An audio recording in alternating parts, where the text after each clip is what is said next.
Hi guys, I'm a Forester here. I'm traveling up Highway 321 in southern part of South Carolina, just south of a little crossroads called Olar, and it brought a story to mind that I thought you might enjoy, and it might also serve as a warning if you're ever headed this way. Now I'm traveling north, and this is a bumpy road, so this isn't going to be the most stable video in the world. But Olar, in my opinion, is probably the worst speed trap in the state of South Carolina. Now, if you're in the South, you probably know what a speed trap is. If you're anywhere else in the world, it's a place, usually a small town or a crossroads, that gets their main source of revenue from stopping motorists and giving traffic citations. And I got one in Olar. About 10 years ago, I was traveling this way just as I am today. I had visited with the only manufacturer that I know of down here in Olar, only source of jobs. But when I got ready to leave, he said, "Now be careful, you know about Olar?" I said, "Yeah, I sure do." And so I was careful. I was traveling north just like I am, and I was going 55 miles an hour, had my cruise control set. Here comes a log truck right there. Traveling north, and when I got into Olar, one of the games they play is I think they go from 55 down to 25 real fast. And what I did, I believe, is I took the cruise control off by tapping on the brake and just let it coast to a slower speed. But it didn't slow down quite fast enough for them.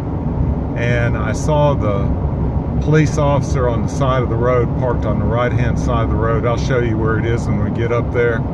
But I saw his hand move for the lights, to turn the lights on, and I was going so slow that I was able to pull over and stop in a parking space just in front of him. That's how slow I was going. And I recognized that he's going to turn his lights on. Well, he was nice enough about it. He got out and wrote me a ticket, wished me a good day, and I went on my way. Now, it had been a long time since I had had a ticket, so when I came back to Olar on the day to write the ticket, and here's Olar, so I got to be careful not to get a ticket again. There's the sign right there. Okay, we're going 55. Now here's a 45. I'm going to go on the brakes, and look up here. I can already see. Yeah, that says 45 also.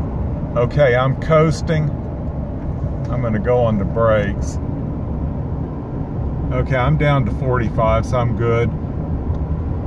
But right here is, what does that say? 30. So I need to slow down even more. And I tell you what, when you're used to going 55, going 30 just seems like you're crawling. But anyway, I came back to pay my ticket, and there was a huge line of people waiting outside the office to pay the ticket. One man was taking all the payments. I had gotten my wife's checkbook to pay the ticket. Now I'll show you where he was parked. See that brown car on the right? That's right where he was parked. And I pulled into the spot right in front of him, going this fast. Now that's not him. He doesn't always park in the same place. But I'm not going to get a ticket this time. But anyway, I showed up to pay my ticket, and there was a long line of people coming out the building and down the sidewalk. Well, when I finally got in there, and it was my turn to pay, I pulled out my wife's checkbook, because I had brought the checkbook to write the ticket, to pay the ticket with. It had been so long, and I don't know if this is commonplace everywhere, but they don't take checks. You pay with cash here. Okay, now we're back up to 55. I'm good until the next small town. So anyway, when I got up to pay, I pulled out the checkbook. The officer said, "You know better than that. We don't take checks. You got to pay with cash."